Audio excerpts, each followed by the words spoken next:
তুমি এত বছর ধরে কাবিলার সাথে আছো, আমার চেয়ে বেশি টেক কেয়ার তোমার কাবিলা করবে। ঠিক আছে, তোমার বয়ফ্রেন্ডের লয়ে আহো, ঠ্যাং দুইটা ভাঙা দিই। আমি যত তারা বিপদে তুমি উদ্ধার করার চেষ্টা করতেছি, এতে ততই আমার ভুল বুঝতেছে। আমার ভেতরে এমন জিনিস আছে যা সবার মধ্যে না। আসসালামু আলাইকুম। Bachelor point episode ৭০। সকালবেলা ব্যাচেলার ফ্ল্যাটে বরাবরের মতোই বিশৃঙ্খলা।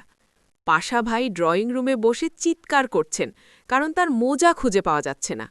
শুভ্র আর নেহাল কিচেনে আতপড়া পাউরুটি নিয়ে মারামারি করছে।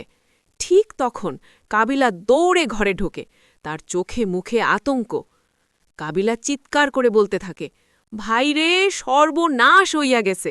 রোকেয়ার আব্বা আজ এক কাতার প্রবাসীর লগে রোকেয়ার বিয়া ঠিক কইরা ফেলাইছে। আজ বিকালের মধ্যে যদি আমি নোয়াখালী না পৌঁছাই, রোকেয়া ওই প্রবাসীর লগে ভাইগা যাইব। পাশা ভাই পত্রিকাটা ভাঁজ করে গম্ভীর গলায় বললেন, কাবিলা, তুই তো এমনিতেই সারাদিন ভাগাভাগির মধ্যে থাকোস, এখন রোকেয়া ভাগলে তো সমস্যা কি? Bloody cheap. ঠিক এই সময় হাবু ভাই রুম থেকে খুব ফিটফাট হয়ে বের হন।